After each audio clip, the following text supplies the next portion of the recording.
Bienvenue si vous nous rejoignez dans 64 minutes, c'est l'heure de votre grand angle.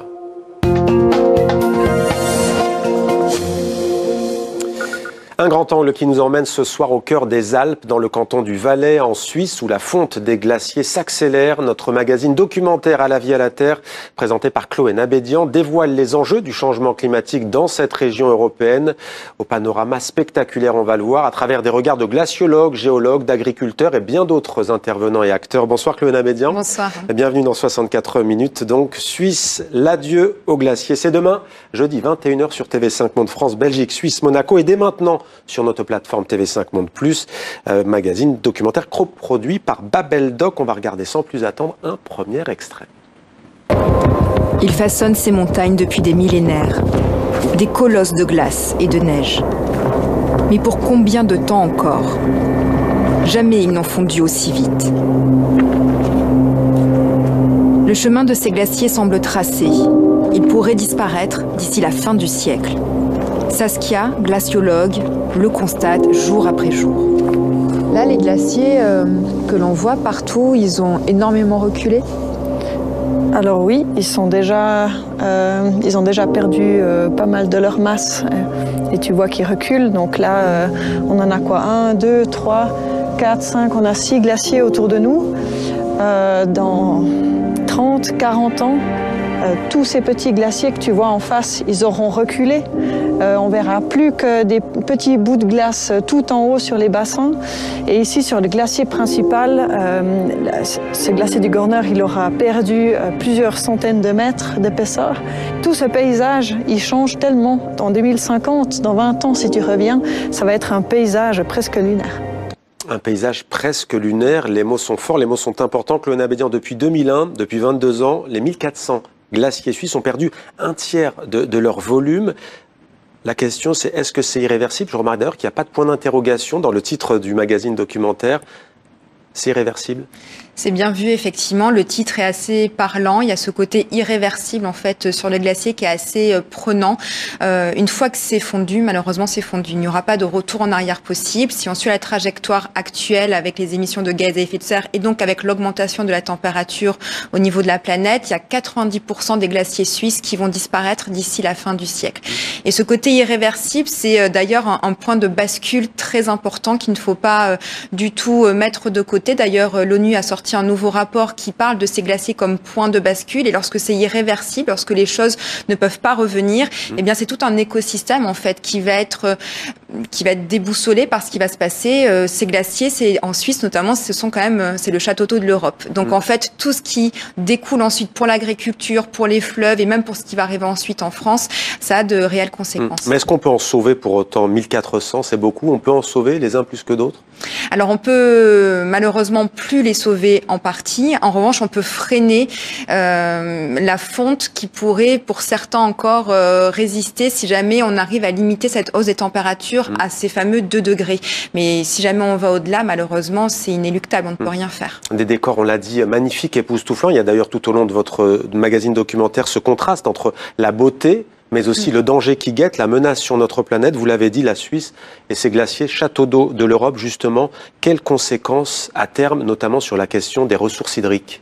Alors la ressource en eau est un véritable problème et c'est le cas aussi en Suisse. Ils se posent déjà des questions sur comment ils pourront faire par rapport à cette eau qui va manquer. Aujourd'hui, c'est un peu l'âge d'or en Suisse au niveau de l'eau parce que comme les glaciers fondent énormément, ils ont une énorme réserve en eau qui est là, qui est accessible. Donc c'est pour après, c'est à partir de 2050 plutôt, ils se posent des questions par rapport à leurs barrages hydroélectriques, par rapport effectivement à la ressource en eau aussi pour les agriculteurs. Et de fait, il y aura des questions à se poser avec ce fleuve, le Rhône, qui est quand même entre la Suisse et la France et qui va peut-être poser des questions avec cette frontière naturelle qui est en place. Et vous le rappelez, la production des barrages hydroélectriques fournit près de 60% de l'énergie du pays et elle devrait baisser de 30% d'ici la fin du siècle. Est-ce que ça impacte aussi les agriculteurs ? Oui, c'est ce que j'expliquais juste à l'instant, c'est-à-dire que les agriculteurs aujourd'hui en Suisse, ils peuvent arroser, c'est ce qui nous avait d'ailleurs assez frappé, tout le temps. L'eau est gratuite là-bas pour les agriculteurs et on les voyait continuer à arroser lorsqu'il y avait de la pluie par exemple ou des orages qui nous avaient beaucoup interpellés à ce moment-là. On se demandait mais pourquoi est-ce qu'ils le font alors qu'on a une problématique liée à l'eau qui est réelle. Donc aujourd'hui, il y a des choses qui se mettent en place, il y a des solutions qu'ils essayent de trouver avec notamment une nouvelle une innovation, on va dire, où on met une canne au sol qui va pouvoir analyser la nature de la terre, si elle a besoin d'eau ou pas, et en fonction pouvoir donner de l'eau finalement pour les agriculteurs à ce moment-là. Mais ça coûte extrêmement cher. Et donc aujourd'hui, la question va se poser de savoir si les politiques voudront ou pas mettre en place des solutions qui sont onéreuses pour pouvoir pallier à ce problème. Et on va maintenant partir pour l'un des plus emblématiques de ce glacier. Vous y êtes rendu, c'est celui d'Aletsch. Cette fonte, on va le voir, a des conséquences insoupçonnées pour le grand public. Vous avez notamment rencontré à ce sujet Guillaume Favre-Bulle, géologue au canton du Valais. On regarde. On est vraiment ici sur cette langue glaciaire qui est en train de fondre et de se retirer petit à petit. Quelles sont les conséquences concrètement sur un site comme celui-ci ? Ici, les conséquences, elles sont énormes parce que le glacier maintenait la montagne, maintenait les parois de la montagne. Et maintenant que la glace est partie, toute la montagne a commencé à glisser. Elle tombe dans le ravin. Exactement, c'est comme sur une bibliothèque quand tu as plein de livres ensemble. Si le premier livre est enlevé ou on enlève le support, tous les livres basculent d'un coup. Oui. Et c'est vraiment ce qui s'est passé ici à l'échelle de la montagne. On le voit bien si on regarde le bas du versant. On le voit où exactement ? Toutes ces cicatrices qu'on voit le long du terrain, c'est la montagne qui est en train de basculer. Donc avant, tout était plus ou moins plat. Et maintenant qu'on bascule, on a ces fissures qui arrivent. C'est ce qu'on voit en marron en fait partout, c'est ça ? Voilà, tu vois le sentier. Le sentier à l'époque, il était tout droit et continu. Et là maintenant, juste en bas, tu te rends compte qu'il y a une marche de 3-4 mètres qui s'est mise en place. Et voilà, la montagne qui s'effondre et la conséquence, c'est notamment sur celle des transports, les remontées mécaniques, les sociétés s'adaptent déjà. Oui, là, ils ont trouvé un système innovant d'ailleurs juste là où on était, où ils essayent de faire en sorte que la remontée mécanique puisse s'adapter au terrain qui est en train de bouger. Donc on en est là aujourd'hui, mais quelque part on peut se poser la question de pourquoi est-ce qu'on continue à construire des remontées mécaniques alors que cette montagne devient dangereuse, mais parfois c'est la seule solution pour même les villages en bas de pouvoir accéder à certains villages, à certaines zones de cette montagne. Donc il y a vraiment une difficulté entre allier le développement économique aussi de ces villages, de ce pays, et en même temps de s'adapter à quelque chose qui est en train de se passer. La montagne s'effondre car les glaciers fondent. On ne pouvait pas forcément imaginer qu'il y avait ce côté ciment de chaque côté. Et là, on le voyait très bien sur les images. Tout ce qui était marron, en fait, c'est là où le glacier était. Donc on a une sorte de cimetière de glacier, sa trace qui est là, qui était présente. Et on voit bien sa délimitation parce que c'est beaucoup plus vert juste au-dessus où là, il y avait le glacier. Et c'est assez frappant. Ouais. Alors, on va parler du ski et de l'impératif aussi de préserver quand même un poumon économique avec les stations de ski, mais tout de même en coulisses, vous regardiez attentivement notre correspondant Michel Cerutti.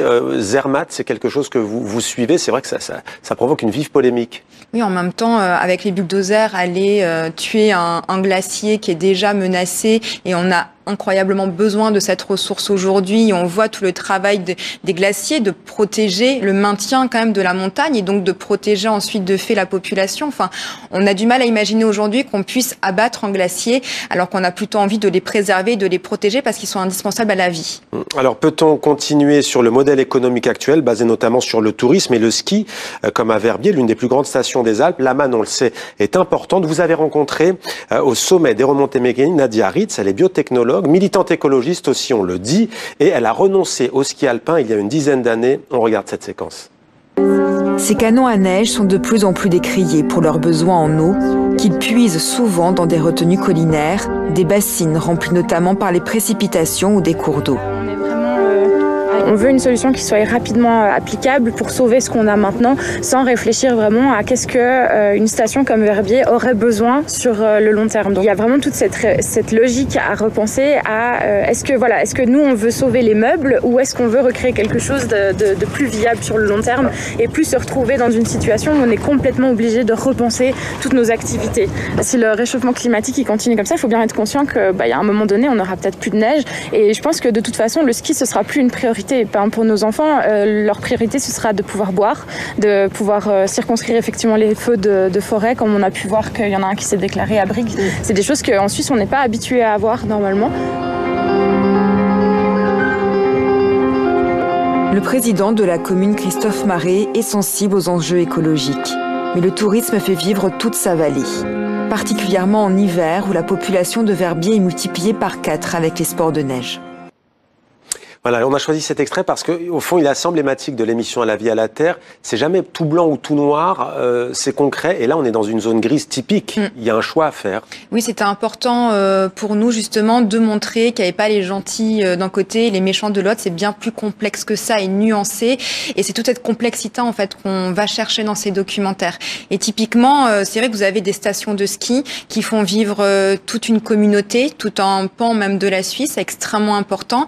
Et donc, vous pouvez pas leur demander du jour au lendemain de tout arrêter au profit de préserver la nature. Et pourtant, ça reste indispensable malgré tout. Donc, ils trouvent des solutions pour essayer justement de s'adapter. C'est le cas à Verbier parce que cette station a la chance d'être une station très riche. Et du coup, ça leur permet de tester des nouvelles choses, de mettre en place des innovations qui pourraient servir de test grandeur nature finalement pour d'autres stations qui peut-être n'ont pas l'argent forcément de pouvoir le mettre en place. Mais si jamais ça marche, elles pourraient ensuite le répliquer chez elles. Alors, tout à l'heure, on parlait des conséquences sur l'agriculture, sur les ressources en eau. En fait, on s'aperçoit que tout est connecté, tout est lié. Prenons la biodiversité. Il suffit de parler de l'Edelweiss notamment. On sait très bien que si la biodiversité est perturbée, ça va perturber les pâturages aussi. Là, vous avez rencontré notamment un paysan, il me semble. Oui, on est allé dans les alpages. On a rencontré Marc qui gère justement tout ce réseau d'alpages là-bas. Et c'était très frappant, effectivement, parce qu'on a vu cette montagne qui grimpait, ces problématiques liées à ces vaches qui vont devoir monter de plus en plus haut pour aller trouver la nourriture dont elles ont besoin. Mais surtout, ce qu'il nous disait, nous spécifier, c'est que plus en hauteur, parfois l'arbre n'est pas d'assez bonne qualité. Et donc finalement, elles ne vont pas forcément tout le temps trouver ce dont elles ont besoin.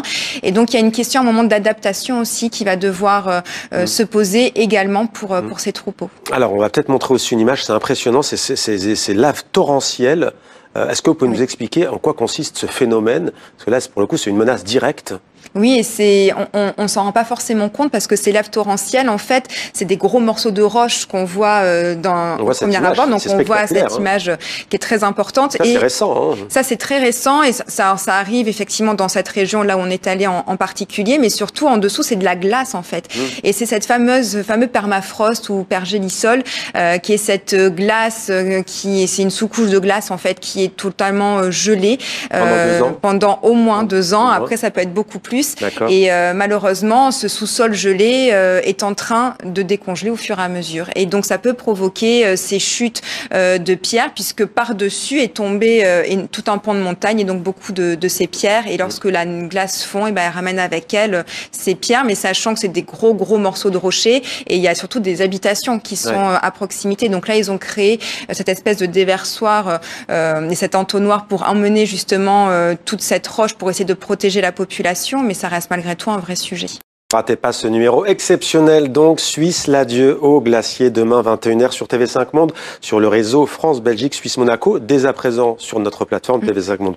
Vous nous emmenez donc en immersion. Je précise d'ailleurs qu'on ne l'a pas précisé, mais il y a aussi les incendies, vous en avez vécu lors de ce tournage cet été. Merci beaucoup Chloé Nabédian. Place maintenant à la chronique culture.